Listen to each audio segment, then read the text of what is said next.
poquito, primero, bueno, con Mariel, a ver qué impacto tiene esto en la sociedad, o es una cosa más de círculo rojo, también con Ariel. Y vamos a ver los puntos que tendría esta reforma laboral que el Congreso piensa sancionar en los próximos meses, ¿no? Digamos, en las extraordinarias. Flexibilización de las modalidades laborales. Contrato a tiempo parcial. Salario en pesos u otra moneda, ¿no? Puede ser salarios en dólares, por ejemplo. Salarios a cambio, esto no sé bien cómo sería, pero a cambio de alimentos y especies. Supongo que tendría que sumarse a un salario, especias, perdón.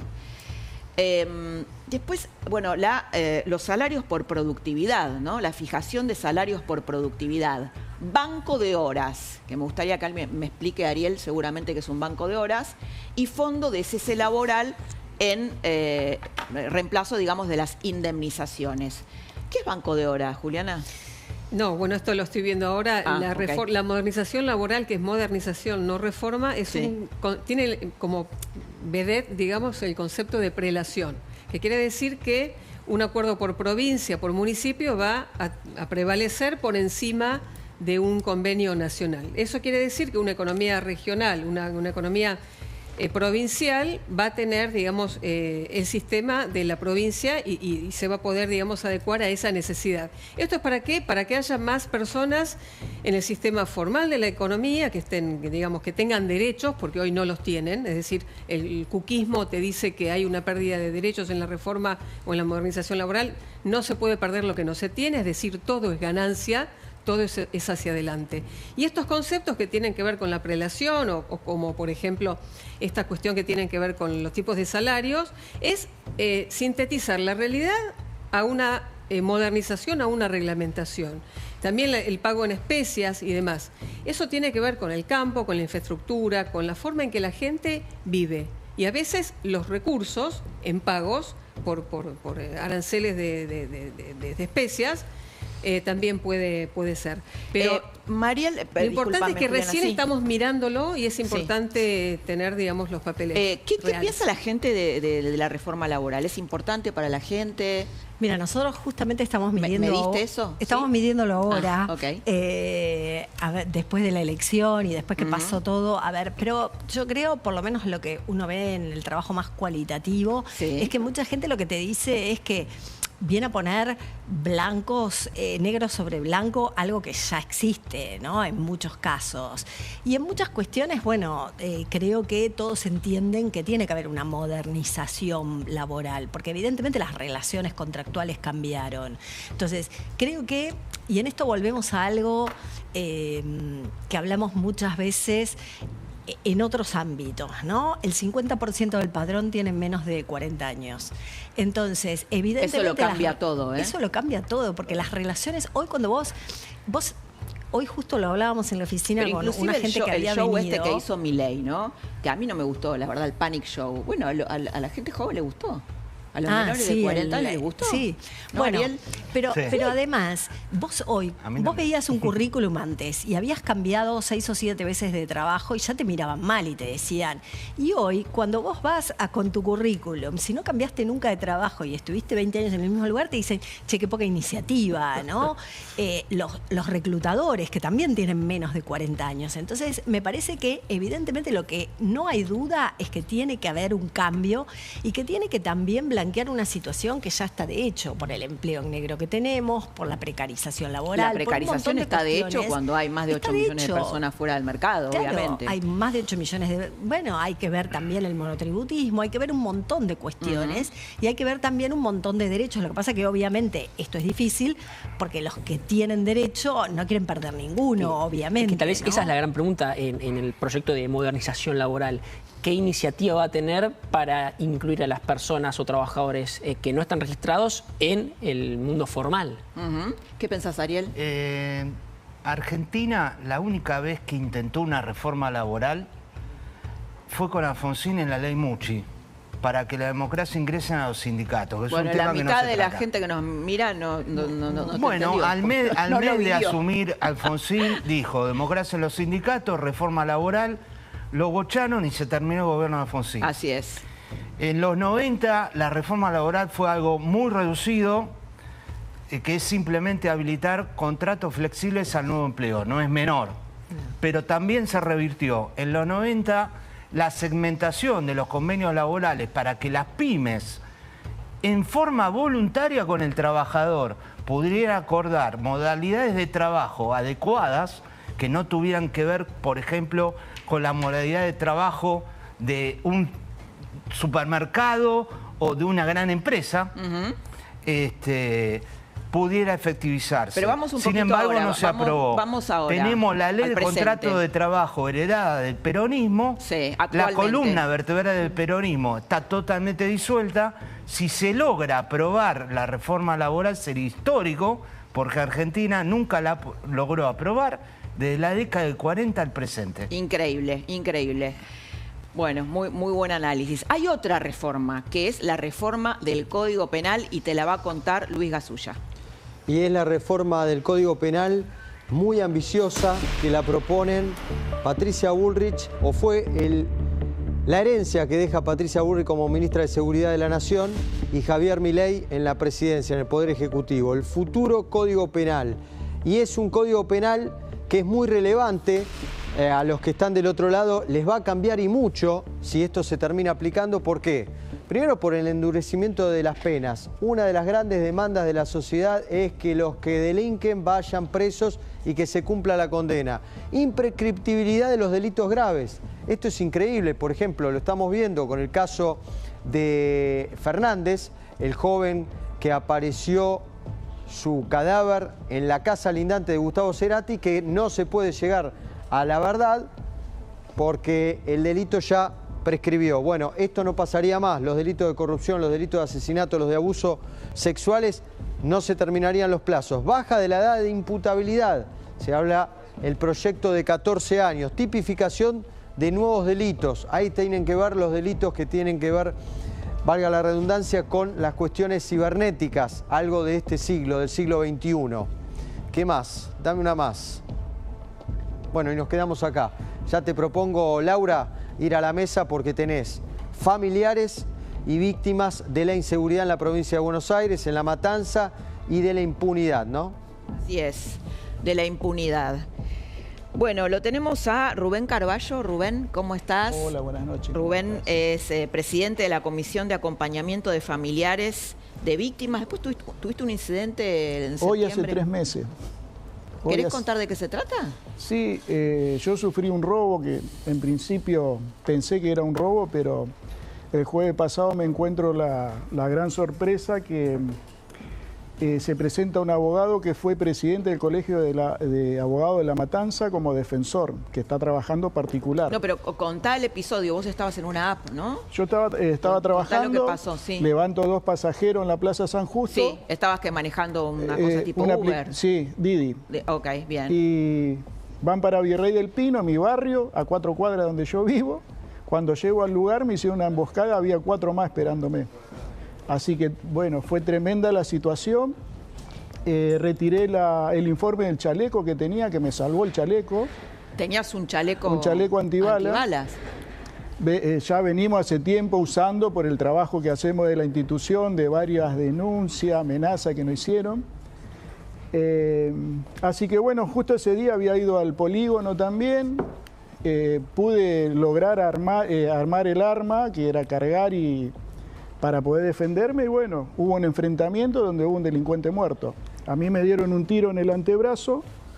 Y vos te habías entrenado, tenías un arma para defenderte. Yo soy legítimo usuario hace 30 años y estoy en una federación de francotiradores también, donde se hace todo tipo de práctica, ¿no? Es algo personal, que es un hobby, como quien diría.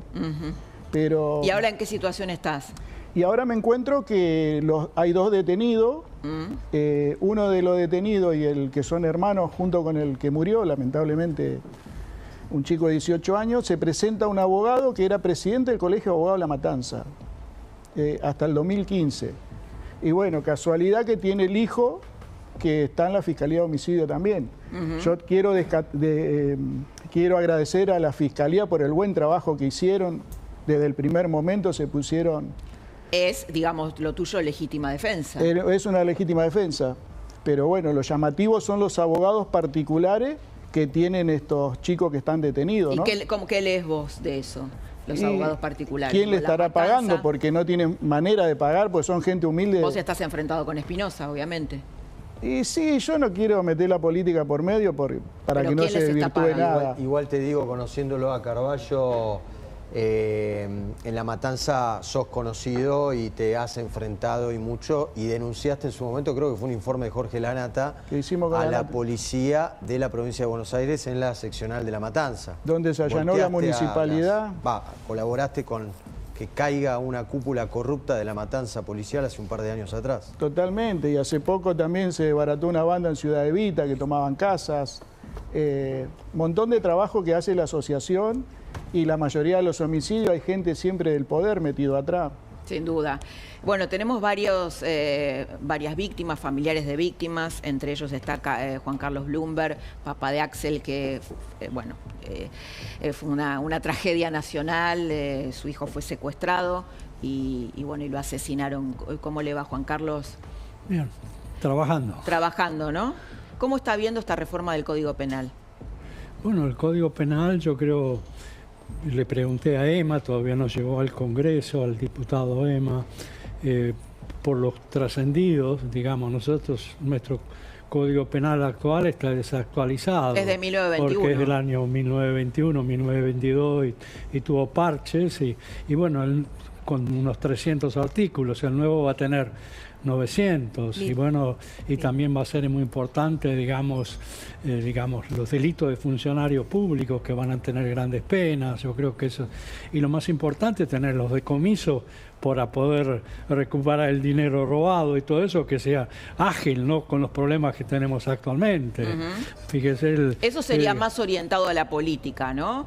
Al tema político. ¿Y cómo ves el tema, digamos, con respecto a la inseguridad de la calle que la sufren todos los ciudadanos, sobre todo los que viven en la provincia de Buenos Aires? Bueno, es un desastre todo esto. Por eso digo, ¿en qué viene a beneficiar esta reforma? Realmente es lamentable todos los hechos que tenemos. Yo he tenido personalmente un hecho muy grave, me entraron a robar a casa. ¿Ahora, en estos años? No, hace 4 meses, donde me golpearon. ¿Y quién me llama? Me llama el ministro, por favor, no lo diga a los medios. Me llama el intendente de San Isidro, lo mismo. Le vamos a recuperar el dinero robado. Y nunca me hicieron nada. O sea, yo tendría que haber hecho un escándalo en la prensa y haber demostrado todo eso. Fíjese que todavía no fui ni llamado por la fiscalía. A ver, Juliana, ¿qué pensás de lo que está contando? Es la primera vez que cuenta. Le robaron en su casa y el ministro de Kicillof le pidió que se calle. Bueno, pero es lo que pasa y cuando hablan las víctimas muchas veces tienen miedo de hablar de la política y hay anuencia de la política en muchos casos. Está la falta de seguridad en la provincia de Buenos Aires, es lo que marcó, por ejemplo, que la provincia de Buenos Aires se pinte de violeta en las últimas elecciones. Bueno, fue uno de los mandatos de Milei, ¿no? La realidad es que el nuevo Código Penal, además de endurecer penas, también incorpora, como decían recién, es un código arcaico del año 1921, incorpora los delitos de la virtualidad. Muchas veces desde las cárceles se cometen esos delitos. Y bueno, obviamente volver a lo que es el orden, la ley y el orden, el cumplimiento de la ley. Robar una cartera, un celular también es un delito y se va a investigar y se va a perseguir a ese delincuente. Eso antes no pasaba. La provincia de Buenos Aires es un triángulo de las Bermudas donde todo se pierde, no solamente la propiedad, sino la vida y también la dignidad, porque la gente no puede vivir, o sea, no podés vivir. Bueno, lo que acaba de contar Carballo, ¿no? Entonces, la reforma del Código Penal es algo que junto con la modernización laboral le va a cambiar la vida a la gente de un día para otro, porque esto es realmente la forma en que los argentinos viven. Lo quiero presentar a Francisco Di Luciano, papá de Gianfranco. ¿Cómo está, Francisco? Muchas gracias por venir. Muchas gracias por la invitación. ¿Querés contar, por favor? No, es un placer que estés acá. ¿Podés contar brevemente tu caso? Sí, cómo no. A mi hijo lo matan el 14 de abril del 2024 en un boliche a 10 cuadras de la Municipalidad del Intendente Espinosa. Todo es cerca de Espinosa. Sí. De dentro del, digamos, no es que hablamos de un boliche en el fondo de Rafael Castillo, sino a 10 cuadras de la municipalidad, en donde una banda de delincuentes había ingresado armado y uno de ellos arranca a los tiros adentro del boliche y le pega un tiro en la cabeza, en el cráneo a mi hijo, matándolo inmediatamente. ¿Qué edad tenían los asesinos? Ahí vamos al tema. Tenemos uno condenado de 17, perdón, en su momento tenía 17 años. Hacemos un juicio abreviado y insólitamente el juez de menores Pons decide mandarlo a la casa, a punto de cumplir 18. Le da 6 años por encubrimiento. ¿El asesino de tu hijo? No. El que encubrió. El que encubrió. El que encubrió. Okay. Bien. Bien. ¿Y qué pasa? Obviamente a los 6 días lo encuentro paseando en auto. No solo no le puso tobillera, no le puso ninguna medida, lo encuentro al que era menor, ya mayor, paseando en auto, fumando un cigarro, recorriendo Ciudad Evita. Hacemos la denuncia frente al juzgado del doctor Pons, mostrándole las pruebas, contándole mi testimonio, así todo, lo decide dejar libre. 6 meses más. En el medio de esas 6 meses más, no lo voy a relacionar directamente porque no tengo las pruebas, pero recibo amenazas de todo tipo, recibo amenazas de muerte, me han seguido, etcétera, etcétera. En julio... ¿Estás amenazado? O sea, ¿estás recibiendo amenazas? Sí, recibía amenazas constantemente. Sí, del homicidio de mi hijo. Hay ciertas personas que no se las pueden nombrar. Amenazado por buscar justicia por tu hijo asesinado. Exacto, exacto. Acá el escándalo es que necesitamos sí o sí que salga la ley de la baja imputabilidad. Porque este muchacho podría perfectamente en estos 6 meses, ahora lo volvimos a agarrar en julio, podría haber hecho desastres. Por supuesto. Desastres. Es clave la ley de baja imputabilidad. ¿Cómo estás? Tenemos un abogado penalista en la mesa, Adrián Tenca. ¿Cómo te va? ¿Cómo estás? La mesa. Muy buenas noches. Bueno, ¿qué reflexión tenés con respecto a lo que acaba de decir Francisco? Con respecto a la baja de la edad de imputabilidad. Esto puede, porque esto es todo un debate, ¿no? Si la baja de la edad de imputabilidad resuelve o no resuelve. Y te lo pregunto un poco por el grado de degradación que tienen los chicos hoy en el sentido del consumo de drogas, ¿no? De que alguien que sale a robar o que sale a matar, ¿le importa su vida? ¿Le importa cuántos años va a ir preso? Mira, yo respecto del tema de la inimputabilidad, hace muchísimos años que vengo diciendo que no tendría que haber un mínimo. Pues ¿cuándo es una persona inimputable? Cuando no comprende la criminalidad del acto. No comprender la criminalidad del acto significa, conforme al artículo 34, no saber cuál es la consecuencia de lo que vas a hacer. Todos sos inimputable. Para ciertos delitos, imputable para otros. Un chico de 2 años sabe perfectamente que si mata a otro va preso. Con lo cual yo creo que no tendría que haber un límite. Tendría que haber en cada caso particular saber si la persona comprendió o no comprendió. Si tenga 10 años, tenga 8, tenga 14. Para mí 14 años se queda corto. Coincido. Si tuviera que poner un límite, yo pondría 12 años. Coincido. Esto es respecto al tema de la inimputabilidad. Respecto al tema del resto de lo que estaban hablando... Me parece que hay un tema que atravesó el tema de Chocobar, por ejemplo, recuerdan ese policía que estaba fuera de servicio y que defendió a un turista y después realmente no sé bien qué pasó con él. Sé que lo han defendido, lo defendió una criminalista que se llama Cristina Vázquez, pero creo que sigue complicado, ¿no, Chocobar? Bueno, hubo idas y vueltas en la justicia, pero su carrera profesional, la verdad que fue... No, pero es el garantismo y es lo que termina justamente con la reforma, el zafaronismo, la garantía para el delincuente. El que tiene que estar con miedo es la gente en su casa y el delincuente feliz. Esto de la baja de la imputabilidad es clave porque es delito de adulto, pena de adulto. A vos lo que te define es el delito, no la edad. Y esto de empezar a sincerar lo que pasa en la calle con lo que marca el Código Penal, que hay una disociación y hay un divorcio entre la letra y los hechos, es parte de la reforma penal también. Pero yo creo que son dos temas distintos. Yo estoy a favor de bajar la edad de la imputabilidad, pero no estoy a favor de aumentar la pena de los delitos. ¿Por qué? Pretender terminar con la inseguridad, aumentando la pena de los delitos, es como pretender terminar con la inflación emitiendo pesos. No, pero es subir, digamos... subir la pena de los delitos. No tiene sentido y se sabe, leyendo un manual de criminología de primer año, que eso no es cierto. Pero es como subir el costo de delinquir. Lo que significa cuando se endurecen las penas, que es el caso de la reforma en el delito de homicidio, que lo lleva 30 años, es elevar el costo de delinquir. Es decir, que el delincuente tenga que pensar mucho más su pena Porque con las morigeraciones de pena también nadie va preso el tiempo que tiene que ir. No existe la cadena perpetua. Lo que usted está diciendo, Tenca, es que el asesino no va a pensar si se come 20 o 30 ¿Sabes cómo o 40 se termina años? con la inseguridad? Mata igual. Con mayor prevención. Es decir, que si 10 salen a delinquir, detengan a 9. Porque esos 10 que salen a delinquir salen pensando que no los van a agarrar. No piensan si me van a dar 8, 20 o 15 o 16. Eso es así y es así a nivel mundial. Hay que para terminar con la delincuencia hay que, en primer lugar, seguir bajando la pobreza, porque lo que sí está acreditado es que a mayor pobreza hay mayor delincuencia. Y después mayor prevención.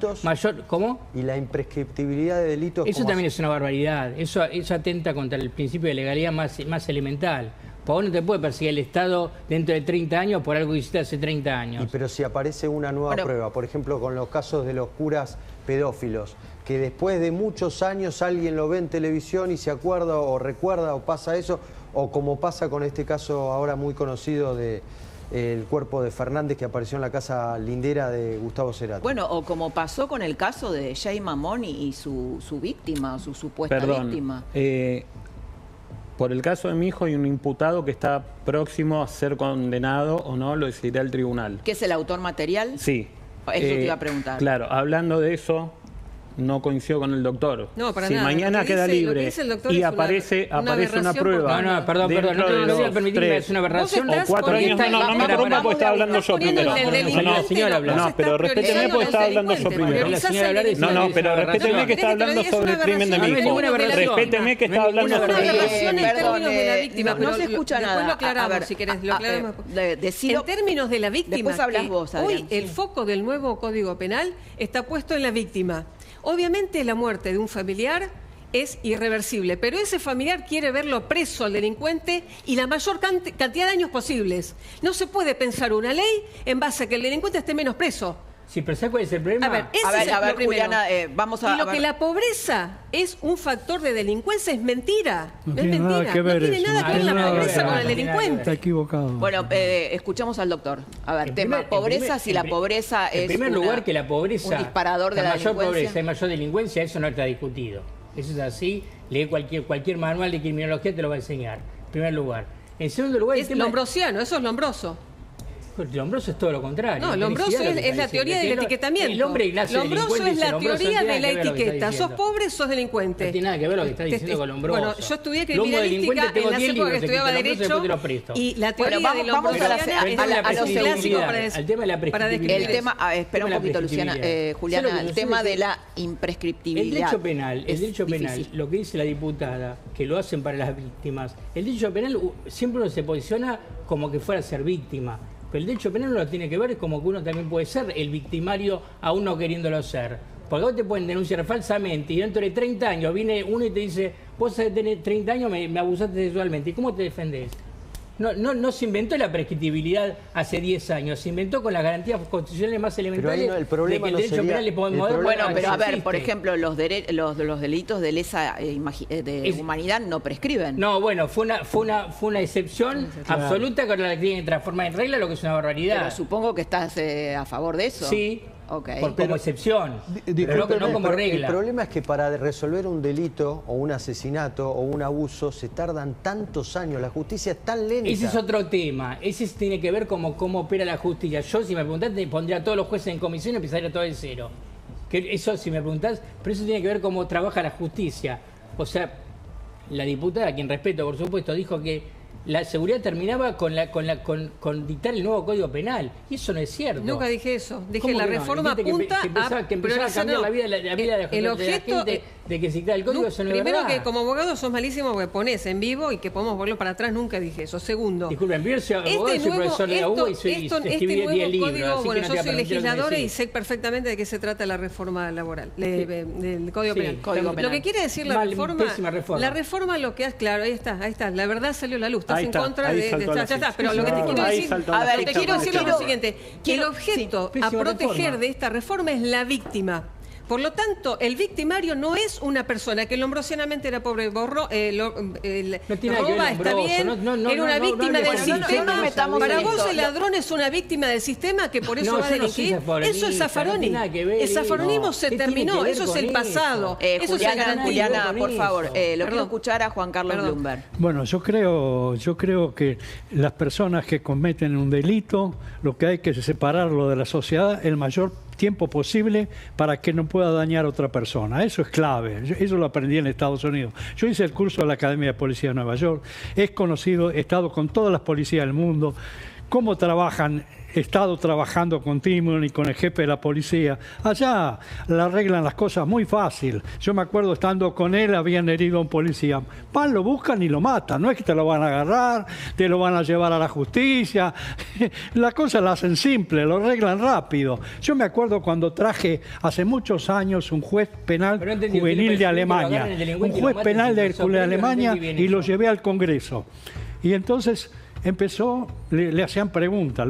La única que no hizo papelón, me acuerdo, fue la senadora Escudero, que, digamos, inclusive hablaba inglés y demás.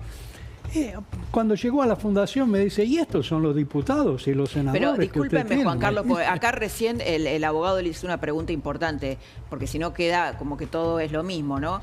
Usted recién dijo que van a buscarlo a la casa a alguien que ha delinquido y lo matan, a un policía.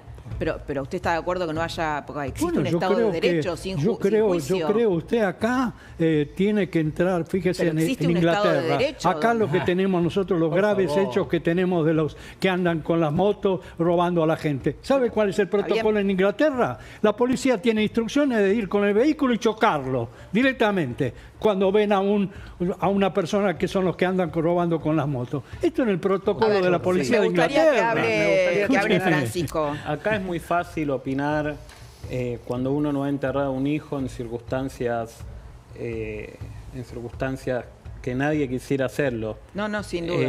Por eso, antes de que me interrumpan, yo me refería, poniéndome en mi caso particular, si el día de mañana el que está imputado sale caminando por un error en el juicio, en el sistema judicial, y podemos seguir haciendo una investigación y sale de acá a 10 o 15 años encontrar el elemento condenatorio, probatorio necesario para hacerlo, obviamente que vamos a estar de acuerdo con eso. Solamente alguien que no sufrió lo que sufrimos nosotros puede estar en contra del nuevo Código Penal y decirle que es una porquería. Porque el nuevo Código Penal está claramente a favor de las víctimas y en contra de los malandras que asesinan a nuestros hijos. El único que puede defender que no se aplique, que no se apruebe el nuevo Código Penal son los que obtienen algo a favor de ellos, ya sean los intendentes y los políticos que usan a los menores de edad como soldaditos para recaudar, ya sean los que obtienen negocio y beneficio de algún tipo en base a todos los malandras que están arriba de motos, arriba de autos, haciendo desastres en la provincia. Fíjese quiénes son quienes no quisieron votar durante todo el año pasado en el Congreso de la Nación, quienes no quisieron votar que se apruebe esta ley. A ver, algo cortito para terminar, Adrián, porque vos recién dijiste que estabas en desacuerdo con el nuevo Código Penal. Yo te lo divido en dos. Respecto al, o sea, el nuevo Código Penal no es un todo. Uno puede estar de acuerdo en alguna cosa y estar de acuerdo con otras. Aumentar las penas no termina con la delincuencia. ¿Cómo no? El secuestro. Escúcheme, cuando pusieron 50 años, cuando mataron a Axel había 160 secuestros por mes. Ahora tenemos 8 por año. Después que mataron porque quedan 50 años adentro. Es muy simple. Pavada está diciendo. Se ha aumentado la pena en todos los delitos y la delincuencia fue mayor. Así que el tema suyo demuestra que aumentar las penas no sirvió para nada. ¿Cómo no? ¿Cómo no? La delincuencia fue mayor después de los hechos. Señor, yo he estado, por ejemplo, le cuento el caso del chico Ramaro, que le habían secuestrado y demás. Y el tipo lo primero que me dice cuando llegó a la casa, me dice, ¿sabes qué? Me dijeron que que trate de no mirar porque ahora quedamos tantos años adentro. ¿Qué es? Los chorros saben bien el Código Penal. Entonces usted tiene que aumentarle las penas. Entonces lo que tenemos que hacer es poner pena de muerte para todos los delitos. El mayor tiempo posible para que no pueda dañar a otra persona. Carlos, quiero cortito que digas por qué decís que después del crimen de Axel los delitos aumentaron. Porque aumentó la pena de todos los delitos. De hecho, se aumentó la pena. No, está bien, se aumentó, pero vos dijiste que los delitos aumentaron. Claro que aumentaron los delitos. O después de Axel Brunner, que reitero, es muy difícil hablar cuando uno habla con víctimas. Obviamente, ¿no? Por supuesto. claro, eso obvio. yo lo entiendo perfectamente bien. Eso lo entiendo perfecto. No, por eso estoy hablando y al señor Blum me lo respeto y lo he cruzado en otros programas también. Pero la realidad es que la delincuencia no disminuyó después de la reforma Bloomberg, que se llama en el derecho penal la reforma que tuvo el Código del 21. No aumentó y aumentaron muchas las penas en los delitos contra el delito de sangre, el delito contra la administración pública. Entonces hay que reformarlo, está bien, ¿estás de acuerdo? Yo no estoy de acuerdo con la inflación penal de pasar de 300. Uno de los argumentos de reforma. Bueno, sí puede ser, pero no aumentando las penas. Pero no aumentando las penas. Pero no aumentando las penas. Juliana Tenca, la verdad que es un debate, bueno, que tiene un montón de aristas y por supuesto que es difícil debatirlo con víctimas de gente que ha perdido. Laura, pero estamos preparados. Nosotros lo que pedimos siempre es un Estado presente. Yo creo que uno nunca está preparado para eso. No. De poder debatir y discutir. El hecho de que seamos víctimas no es que no tengan lástima o algo, no. Nosotros queremos un Estado presente. Nadie les tiene lástima. Queremos un Estado presente. Pedimos la baja imputabilidad, poder debatir y construir. ¿Por qué? Porque nosotros queremos evitar futuras víctimas. Quiero que el Estado se haga presente. Yo los quiero invitar a un nuevo programa, a que podamos seguir debatiendo esto, porque creo que la mesa se quedó corta. Realmente hay muchos argumentos, son muy interesantes y les agradezco mucho a todos que hayan venido. Gracias Juliana. Gracias, Laura. Hay canciones